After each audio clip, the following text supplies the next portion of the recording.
Hello and welcome back to the 2018 IWLCA Division I All-America Show. I am Hallie Quillen-Griggs, joined by Megan Clothier, and we are here to unveil the IWLCA All-America First Team. Before we do, as a reminder, you can check out the second and third teams live now at IWLCA.org and on Aisle Women. Without further ado, the final 16 players of this 48 athlete group. Here's a look at the first team starting on the attack. 5 attackers landed on the Division I All-American First Team. 2018 Tewaaraton winner Sam Apuzzo headlines the IWLCA attacking corps on the first team, helping lead Boston College to its second consecutive national championship game appearance and only 2 in program history.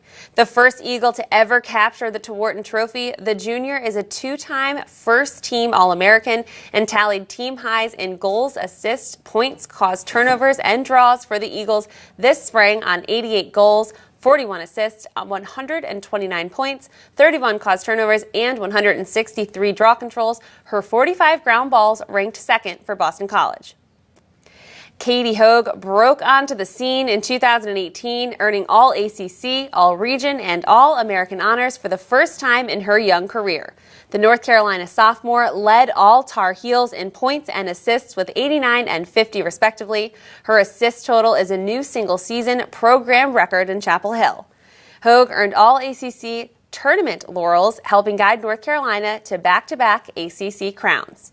Courtney Murphy became the NCAA's all-time leader in career goals with 341 and posted an NCAA division best 95 this spring, just 6 goals shy of breaking her own record that she posted in 2016.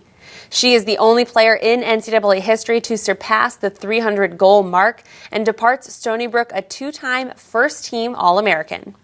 Murphy helped guide Stony Brook to the NCAA's lone unbeaten regular season and NCAA quarterfinals this spring and was joined by Kylie O'Miller on that quest. O'Miller, a 2-time first team and 3-time All-American overall, was also a 2-time Tewaaraton finalist and ranked number 1 nationally in points and assists this spring with 157 and 69 respectively for the Seawolves.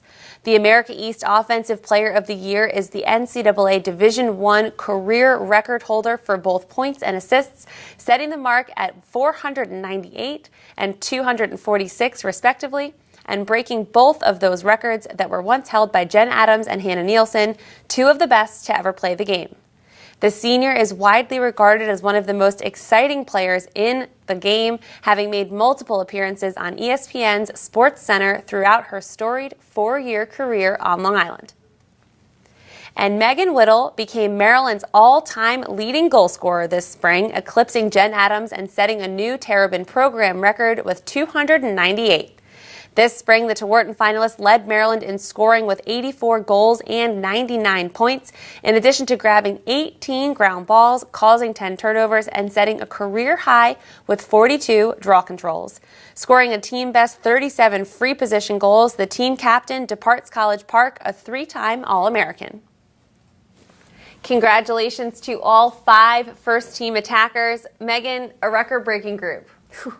Yeah, you got that right. Just unbelievable. I mean, first we have leading the pack, Sam Apuzzo, capturing the first Tewaaraton win for Boston College. Obviously, the Eagles falling a little bit short, but Apuzzo having a stellar year and hopefully continuing that on into her senior year. And then we have a group of seniors who are leaving who just torched the record books this year. Starting with Megan Whittle, broke Jen Adams' career record at Maryland, a record that stood for 17 years, so which is just insane that one, Jen Adams, obviously was a beast, and that Megan Whittle was the one who was finally able to crack it, so hats off to her. And then up at Stony Brook, just 2 players who were just electric their entire career. Kylie O'Miller finishing with 498 points, 246, just fantastic, and someone I'm definitely going to miss seeing out on the field, wondering what is she going to do next. And then, of course, her partner in crime, Courtney Murphy, her go-to girl for so much of her career, finishing with the now leading the NCAA in career goals. Just phenomenal. Ladies, thank you so much for just great careers and good luck with everything that comes next. And congratulations to those seniors. I mean, you mentioned it. Just these records, they've been around for so long. I mean, that's what's just so incredible about this year, that you think of the three players that Megan just mentioned, the records they broke. I mean, especially Jen Adams' records. Yeah, she's a beast. Yeah, I mean, there's a reason we call her the GOAT. And I also, you have to give a little love to the sophomore. I love Katie Hogue on this list. I think that her emergence was the difference for North Carolina. When you look at their early season losses, one all to good teams, and one now to the national champ. So take it how you take it. Right. But I think that the difference for North Carolina capturing that ACAC championship was the youth stepping up alongside Ella Hazar and Marie McCool. And I think Katie Hogue played a huge part in that. Her and her favorite target, Jamie Ortega. Crazy to think that they have 2 seasons left together in Chapel Hill. There's definitely a Tewarton finalist or 2 in that grouping. So congratulations to Katie and all 5 first-team honorees. And I echo Megan's sentiments. Thank you for making this a fun year. You ladies were fun to watch. And without further ado, here is a look at the first-team midfield. 6 midfielders landed on the Division I All-America first team. Dempsey Arsenal might just be the nation's breakout player as she made the smooth transition from defense to a two-way midfielder in 2018 for Boston College to earn first-team All-American laurels for the first time in her career. The junior tallied 64 goals and dished out 39 assists, both ranking second behind Apuzzo's team highs, to break the 100-point mark with 103 on the season. Her 59 ground balls were a team high, while her 30 caused turnovers and 111 draws ranked second for the national runner-up Eagles. Casey Bear departs Virginia as one of the most decorated midfielders in program history, as the senior tallied a career-high 56 goals to lead the Cavaliers to their 23rd straight NCAA tournament appearance. Bear also picked up 65 draws, 35 ground balls, and caused 25 turnovers to earn first-team All-ACC and All-Region honors. Jenna Collins departs Navy as arguably the best to ever put on a jersey in Annapolis, helping guide the Mids to a historic NCAA semifinal run in 2017 and quarterfinal appearance in 2018. A 3-time IWLCA All-South honoree and 3-time Patriot League Midfielder of the Year, Collins posted 114 points this spring on the back of a school record 83 goals. She also led the Mids in ground balls, draws, and free position goals. Collins ranks second all-time in points with 331, while sitting first in goals with 224 and third in assists with 107 in program history. She is the first player in Navy history with 200 or more goals and 100 or more assists. Jen Giles did it all for the Maryland Terrapins in 2018. The junior midfielder posted 52 goals and 83 points, best for second and third on the Terp depth charts, to go along with a team-high 33 assists en route to a 20-2 mark this season. Giles ranked second for the Maryland in ground balls and third in caused turnovers as well. In the NCAA quarterfinals, Giles led the Terps with 7 points on a career-high 4 goals and 3 assists. Giles was a unanimous All-Big Ten first-teamer this spring. Marie McCool departs North Carolina as the storied program's only 2-time Tewarton finalist and 2-time ACC Midfielder of the Year. The senior was named to the ACC first team for the 3rd consecutive season in 2018, tallying 61 goals, dishing out 23 helpers, and dominating the midfield with 35 ground balls, 23 caused turnovers, and a Carolina single-season record with 165 draw controls. McCool also led North Carolina in game winners with 6 this season alone.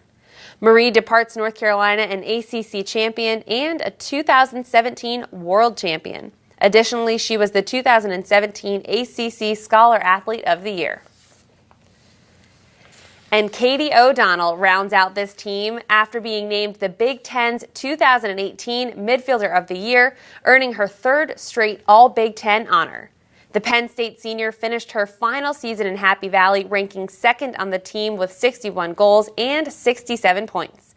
In her final game as a Nittany Lion, she became just the 4th player in program history to eclipse the 200-goal plateau with 203 career goals scored. while also ranking 6th all-time with 227 career points. Congratulations to all 6 honorees in the midfield, an incredibly deserving group, headlined by 4 seniors. Yeah, just really remarkable, all having great careers, great seasons, great kind of all their teams kind of going on different spots. UVA and Penn State kind of both having a little up and down years, but kind of finishing strong and led by these 2 girls, Casey Bear and Katie O'Donnell, both finishing second on the team in points this year. Just consistent players all throughout their career, really 2 girls who just continue to develop as they matured and just really did great things for their programs. Jenna Collins is just someone who is obviously a great player and someone who I enjoyed watching all 4 years, particularly last year when her, alongside Julia, her sister, and Kelly Larkin, led their team to the Final Four for the first time in program history. Both players, Julia and Jenna, just so dynamic. Jenna, I think, we kind of keep talking about in these awards here, got it done on the attack, on assisting and in goals, but also on the draw circle, was just so dominant. So hats off to her.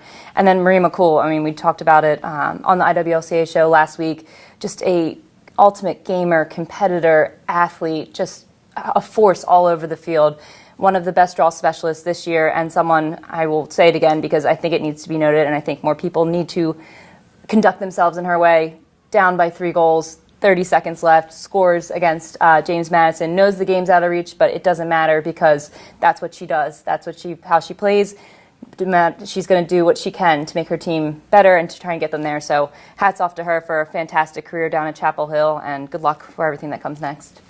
And good luck to those seniors, but not so fast for a pair of these honorees, and I'm really excited about it. I think that Dempsey Arsenal, she is. I think that she's the breakout player of the year. I would agree. Certainly one of a couple still in that mix.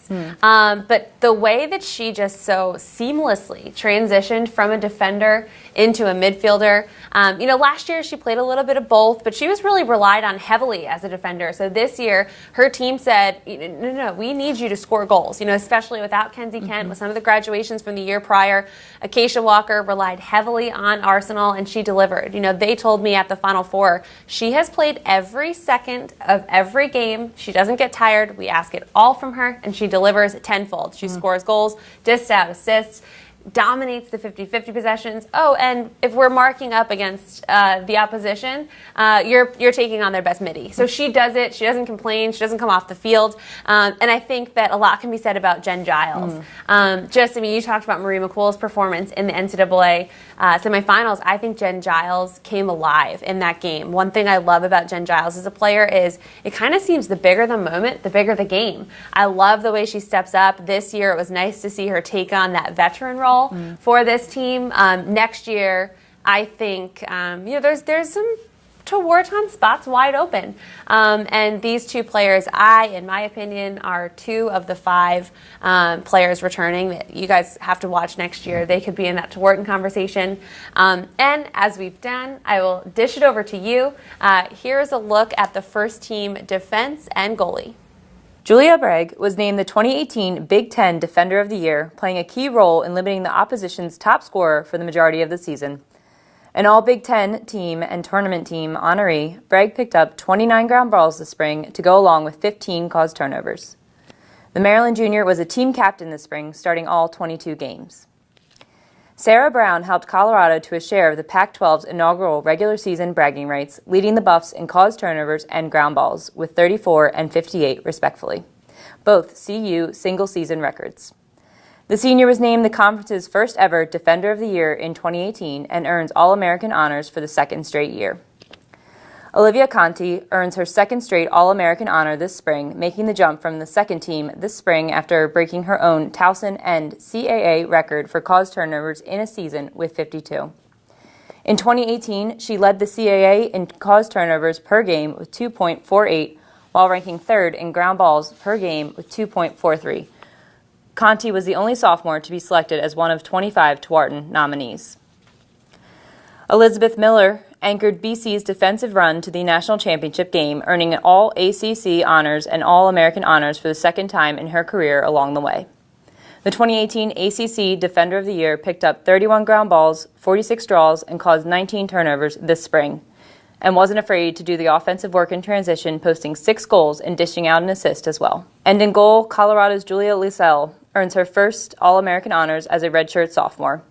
After Colorado started the season 1-2, LaCella stepped in goal and helped the Buffs to a 13-4 run the rest of the way, including 9-1 mark in Pac-12 action. LaCella ranked 10th nationally with 50.3% save percentage, averaging 9.17 saves per game. The All-Region and All-Pac-12 honoree led the conference in save percentage and was second in goals allowed with just 9.34 per game. And congratulations to all All-American honorees. Megan, what is it in particular about Julia LaCella's game that allowed her to so seamlessly transition into that starting goalie role for Colorado? Yeah, not an easy thing to do after Paige Sokinson had such a stellar career for the Buffs, setting all sorts of records, leading her team to the NCAAs for the first time, program records in wins, just really fantastic. But the Buffs have been so used to that consistency for those 4 years, and like I said, not an easy role, but LaCella stepped up. She had just about 50% save percentage on the year. I think we talk about all the time the difference between good and great players. It's that consistency, especially in the cage, and she was someone who was just consistently solid that the Buffs defense was able to rely on this year.